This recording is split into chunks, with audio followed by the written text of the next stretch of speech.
Courtney. How are you? Hi, how are you? Well, welcome. Thank you for coming today. It's good to be here. Okay, great. So before we start, Mhm. I remember my name is Jennifer DeLeese. Mhm.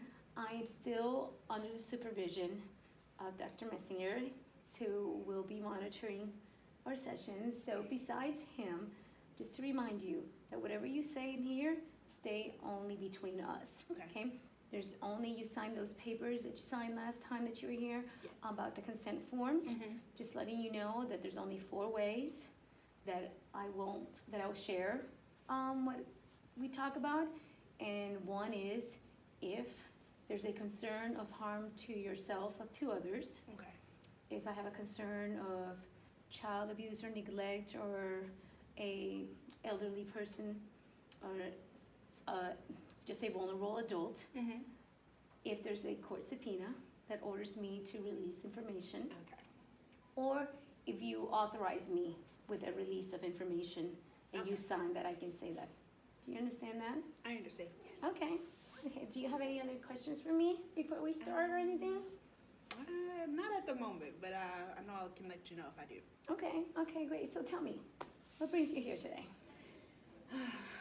Just, I've been feeling a bit stuck recently is the best word I can come up with it, but I've had the urge to cut my hair, but that's really odd for me because I care a lot about my hair and it took me a long time to get it to where it is, and I don't think I actually want to cut my hair. I think it's just that I want to change.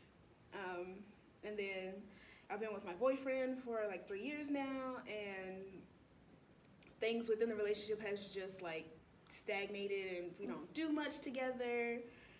We don't really talk a lot. I try to engage him in new things, and he usually shuts me down for some reason or another. So I just feel stuck, and it's getting really frustrating. And I've been contemplating breaking up with him, even though I really love him. But but just trying to figure out if I want to cut my hair, if I actually do, and then if I want to break up with my boyfriend. Oh, Yeah. okay. So it sounds like 2 major decisions that you are juggling with internally. Yes. And you're kind of like just paralyzed there because you don't know for both decisions which one you want to go Yeah. either way. Okay. Because both options are scary. Like, if I choose to stay with him, do I choose to stay in this miserable relationship? Or if I go, what's next? Like, stuff like that. And I don't want to make a decision, but I'm not happy where I am. Yeah. So a decision has to be made. And then if you cut your hair and you don't cut your hair and you don't know. And you can't go back from that. So Which one prompted you or which one motivated you more to like make this appointment? What's the one that made you say, I really would like to just talk to somebody about this? probably the cutting hair, because, like I said, I get the urge to cut my hair, but most of the time I don't. But when I get the urges, they're like really strong, and I'm like want to pick up a pair of scissors right then and there and just cut. But it's come to the point where like I took some scissors, and they aren't even like hair cutting scissors, but I took the scissors that I had in my bathroom out of my bathroom, just because I don't think I can trust myself enough to not go through with it on an impulse. Okay, yeah. Yeah. So that's kind of scaring me, and that's when I was like, I need somebody to help me make this decision. Okay, and how long have you been thinking about it? How long have you been feeling the urges to cut your hair, do you think? I remember it was been like 2 or 3 weeks when I first had the idea, and then like the last 2 weeks it's been like the severe to one, like the impulse, like snip on an instant type thing. So it really concerned me enough to like, I need to get help. Oh, yeah, and so when you think about it, have you noticed if maybe there's certain times of the day that you think about it more? Is it something that's maybe triggering you or like pushing you more towards that feeling of like, you know what, I just want to cut my hair? Or does it just randomly the thought come to you? I guess in the beginning, I really didn't pay attention to it in the beginning because I was trying to hope it was something brief. I can say, thinking about it now, recently, it's been more of in the evenings after work. Work can be really stressful, so in the evenings, when I'm attempting to decompress and I just so happen to go in the bathroom, or I look in a mirror and I'm just like, cut your hair. And it's like, but, and so I guess more in the evenings after work, probably a really long, stressful day. Especially this last week, it was really stressful at work, so, and I had those extreme urges, so I think after a long day. And you mentioned you liked your hair earlier. You said, well, you kind of want to and don't want to because you like it. Yeah. So I trying to figure out, is it that maybe because we have different types of hairs, and I don't know how much it takes to take care of your hair. Does that bring you like another stress on when you get home from a long day? Yeah. And then it's like one more thing that you have to do and deal with. Can you be taking out your stress out on your hair? And I don't know. That's why I have to ask you. Well, I'll let you know. I am natural, so with my natural hair, it does require a lot of maintenance and upkeep and constant maintenance with it, usually at least every other day. And I've kind of worked it out to where it's not a huge disruption of my day. It is another task throughout my day that I usually have to complete. But I don't say I see it as stressful. Because, I love my hair, and it's, finally healthy. When I was younger, it wasn't. Now it's finally healthy.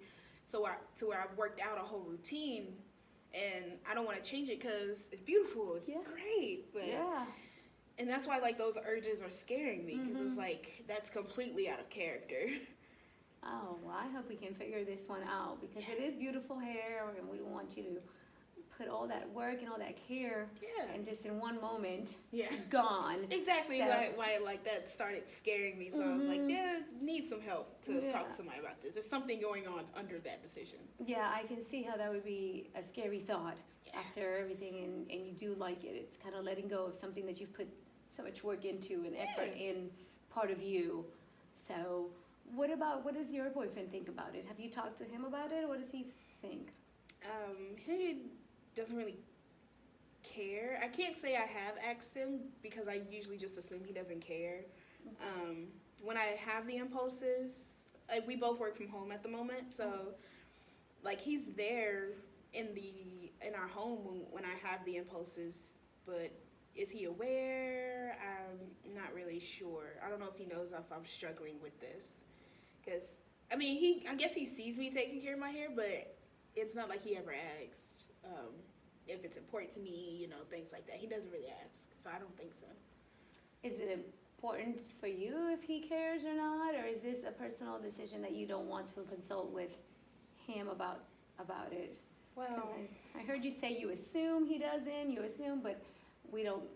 Do you know if he that's cares? Part of the thing. When I do talk to him about other things other than my hair, and I ask for his opinion, he's just like, oh, whatever, or he really brushes a lot of things off, which is why we don't do a lot of things, we don't go a lot of places, we don't try a lot of new things, because it's he's very uninterested and doesn't care. And that's why I figured, why ask him about my hair, something he wouldn't care about, I would think. But like you said, I don't ask, so I can't know for certain, but I don't imagine he would care. And it'd be nice for me to have been able to go to him with this uncertainty about my hair, but I couldn't. No. Do you care about his opinion, or do you not care? Yeah, if I were to cut my hair, that'd be a huge difference. And I would hope he would still love me, but people are different. Things happen and people change their minds, whatever. But I care about his opinion, very much so. And me not feeling safe around myself with a pair of scissors in my hair, I would, hope someone who's also in the same environment as me would be like, hey, I've been noticing this. What's going on? But I care about his opinion, but I don't feel like he would give it to me, or he cares enough to give me his opinion. Or do you feel he would understand your feelings? No, he has a buzz cut. He doesn't care about his hair. Okay, about your feelings, do you think he would care or understand how stressful this is making you? This decision is making you? would I understand. feel like only when it started affecting him Okay. and the things I do for like the house and for us. I think only when it starts affecting and he sees it very obviously will he be like, "What's going on?" And then again, I only think it's gonna be for, until it fixes in his area, until he doesn't see it anymore. Yeah. Okay, well, at least you're making some steps to taking to make sure that you don't act on impulse and putting the scissors away. Do you feel that you're at a place where you still have it under control, that you won't act on impulse? Because, I mean, even though you put them away, you know where they're at, since Yeah. you're the one that put them away. Yeah. So what's stopping you from going to get them and cut your hair? Just getting them out of the bathroom is one step, but you can still go get them and do it. So what would stop you from not going to go get them to do it? I always put it in, like, when I say it, I always put it in the context of, like, I'm hearing, like, the voice of me and then the saboteur voice in my head. And then, like, the saboteur is, like, doing a whisper of cut your hair. And it's usually, like, just a whisper. It has gotten louder in the last week. Mm-hmm. But it's usually a whisper, like, cut your hair. And he usually only says it once, maybe twice. And that's when I get the urge and impulse. But then, like, even there was one time, like, I reached for the scissors. And it's like, I just looked at them and I was like, I just couldn't do it. Like, I physically stopped and I just couldn't do it because I don't think I really want to. But I just want to know why I keep having this voice telling me to cut my hair and then my hand reaching for it. Mm-hmm. But once I reach for it and it becomes an actual possibility, I usually stop. Yeah, how did that physically feel when you had them in your hand? Like, when you had them in your hand, how did you feel physically? Kind of really nervous, a little scared because very unsure. But just physically, like in my body, I felt tingly, like I felt like I was shaking. And it just like, I felt like the bad feeling, like this is not what you want to do.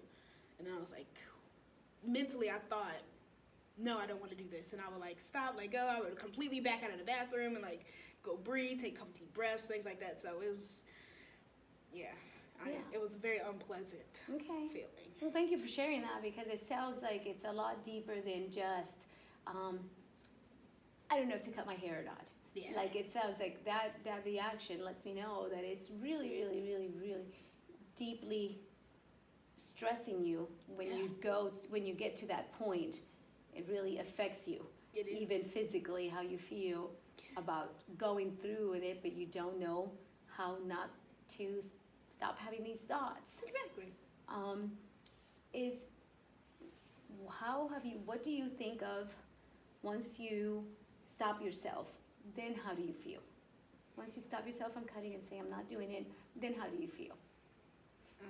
I'm usually really, I'm probably breathing heavy. I've walked out of the bathroom or wherever it was I had the impulse. I usually try to walk away, take a couple deep breaths. My hands are normally shaking, so I'm gripping my hands, feeling really shaky, and then I usually try to like just calm down. I might call my best friend and just like talk to me for a minute, or try to distract myself in some way or shape or form in that way. Yeah. That's great, because I was just going to ask you if you had anybody else that you talked to, because if not, you're struggling with this by yourself. Yeah. So does she know about this impulse? Excuse me. She doesn't know the extent of it. She has her own, life things going through. So Okay.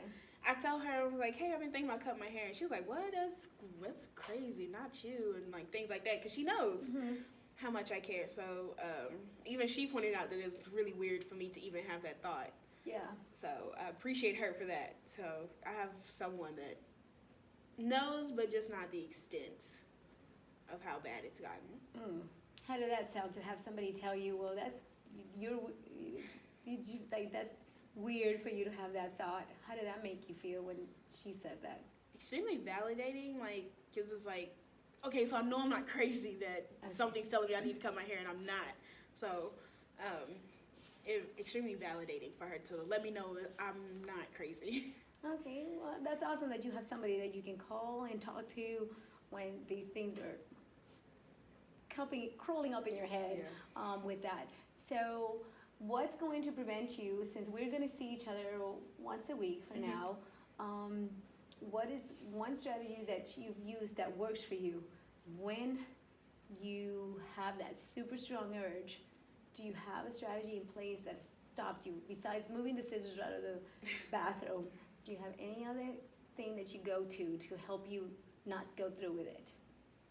Um, so far, it's mostly been just like walking away from where I am and trying to take a couple deep breaths. And I'm a thinker, so I'm always thinking about it and like just trying to talk myself out of it. Like, Courtney, no, you don't, no, you don't, no, you don't. So walking away from it, trying to take a few deep breaths usually has helped so far. But I don't know if those are strategies or not. It's just like trying to escape it. Okay.